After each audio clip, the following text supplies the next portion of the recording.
The Six Wives of Henry VIII. Catherine Parr. Hello, I'm H.G. Tudor.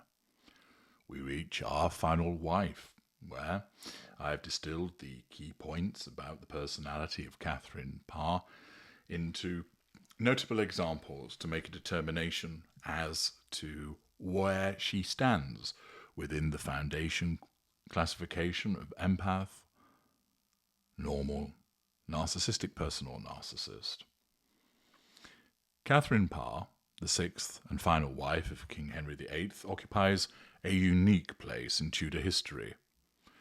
Born around 1512 and dying in 1548, she is often remembered as the queen who survived, outliving her notoriously volatile husband by a year and 8 months.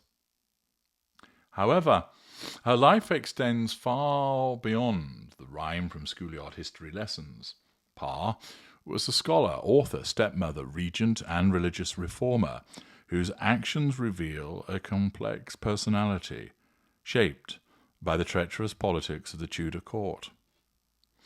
In this analysis, we're going to draw on verified historical behaviours and events, and assess them as against the framework of the foundation classification.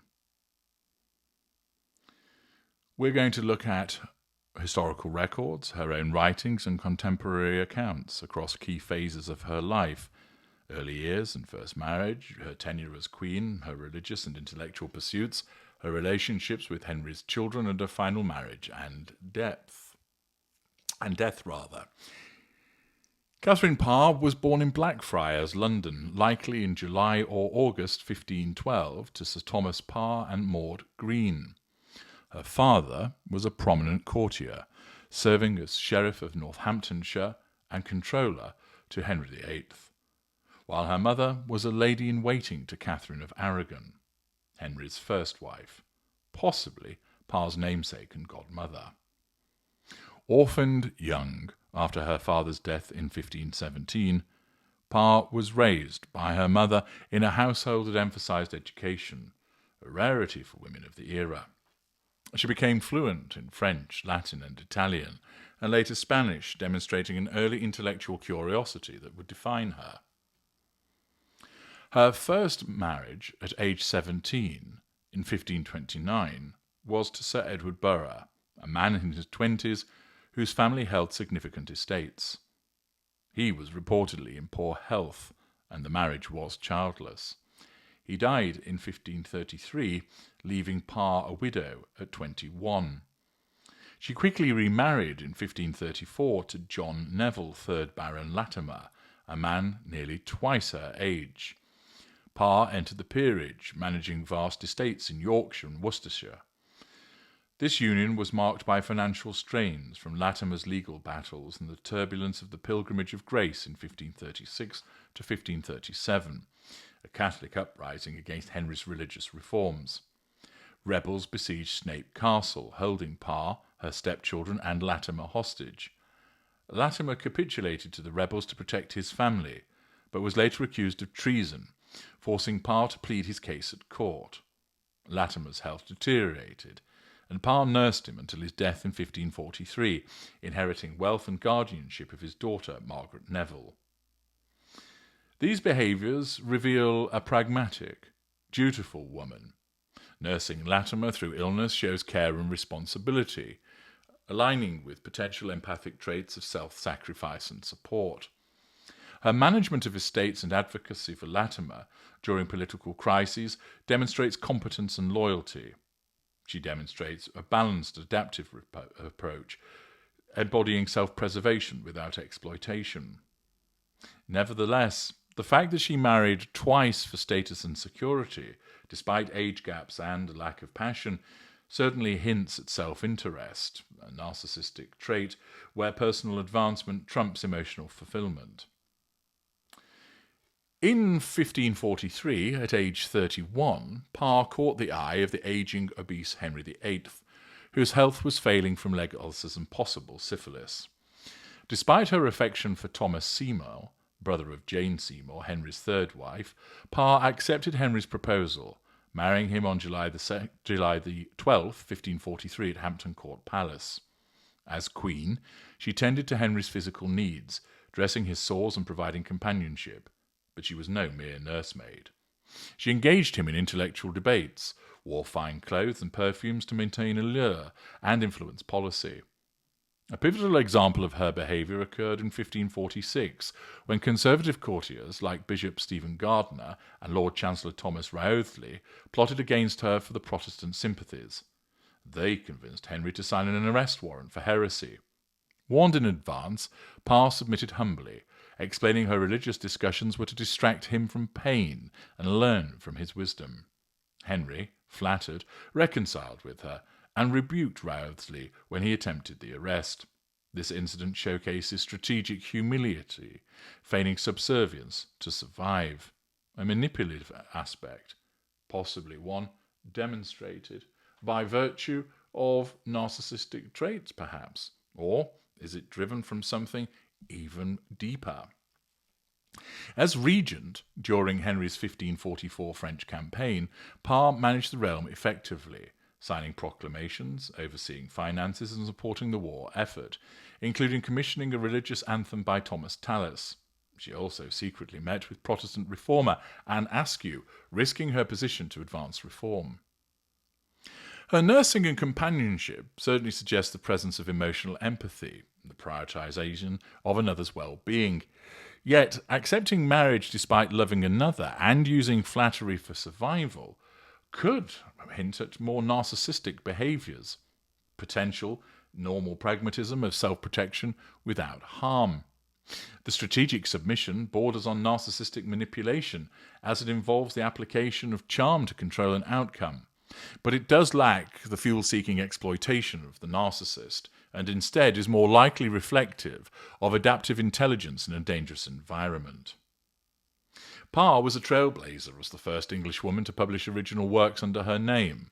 Her first book, Psalms or Prayers, in 1544, was anonymous wartime propaganda, adapting Latin prayers for English use to pray for victory in France. Prayers or Meditations, in 1545, reworked Thomas à Kempis' Imitatio Christi, emphasizing personal devotion, becoming a bestseller. Post-Henry, The Lamentation of a Sinner, 1547, detailed her spiritual journey from Catholicism to Protestantism, promoting justification by faith and scripture access, influenced by the Pilgrimage of Grace's horrors. These writings reveal humility and introspection. Lamentation confesses past ignorance and seeks divine mercy, showing vulnerability. She annotated books, discussed theology with her ladies, and supported reformers like Miles Coverdale, who dedicated translations to her. Promoting religious reform for others' spiritual benefit aligns with empathic advocacy, using influence selflessly. The personal focus in Lamentation might suggest narcissistic self-absorption, but it's framed as shared testimony, not grandiosity. There doesn't appear to be a manipulation for fuel. Parr's most lauded role was as stepmother. She reconciled Henry with his daughters, Mary and Elizabeth, previously declared illegitimate, leading to the 1543 Third Succession Act restoring their rights. She supervised their education, correcting Latin exercises, arranging musical events, and fostering bonds. Elizabeth gifted her a translated poem, and Edward exchanged affectionate letters. After Henry's death, Parr took guardianship of Elizabeth and hosted Lady Jane Grey, providing stability. This nurturing exemplifies empathic behaviour, prioritising others' emotional and educational needs, sacrificing time for harmony. It's not self-serving. Her actions improve the children's lives without personal gain, which contrasts with narcissistic exploitation. A normal might be seen to do this dutifully, but Parr's warmth, evident in surviving letters, suggests potentially a deeper empathy. Widowed in January 1547, Parr secretly married Thomas Seymour in May, scandalising the court due to timing and Seymour's ambitions. Their household included Elizabeth, but Seymour's behaviour turned inappropriate, entering her chamber in nightclothes, tickling her, and once cutting her gown while Parr held her. Initially, Parr participated in some horseplay, light tickling, possibly viewing it as innocent. However, discovering them embracing in May 1548, pregnant Parr sent Elizabeth away heartbroken. She died of puerperal fever on September the 5th, 1548, after birthing daughter Mary, her dying words lamenting Seymour's shrewd taunts and poor treatment. This phase is controversial. Participating in this behaviour might indicate poor judgment or complicity, hinting at some kind of narcissistic disregard for boundaries to maintain her marriage. Sending Elizabeth away suggests protective empathy, prioritising the girl's safety. The hasty marriage reflects once again self-interest, but her love letters do reveal genuine emotion, not manipulation. Empathic traits dominate with Catherine Parr with regard to her caregiving, nursing husband, stepmothering, advocacy, religious reform, reconciliation, and self-sacrifice, court survival for others' benefits. She shows some pragmatism, which is seen more likely with normals, for instance, the marriages for security and strategic humility, but it also has to be borne in mind that those were very much of their time. There's some self-focused writing and controversial participation with Seymour, but these are minor and contextually explained by era norms, as opposed to entitlement or exploitation. Narcissism is absent. There's no evidence of an absence of emotional empathy or repeated manipulations for the purposes of gaining fuel or residual benefits, or a subconscious view of others as appliances. Indeed, Parr's actions consistently show care and duty. Ultimately, she exhibits considerable emotional empathy which drove her to mature, educate and reform, often at personal risk. Her balanced self-preservation is evident. She is empathic, yet resilient.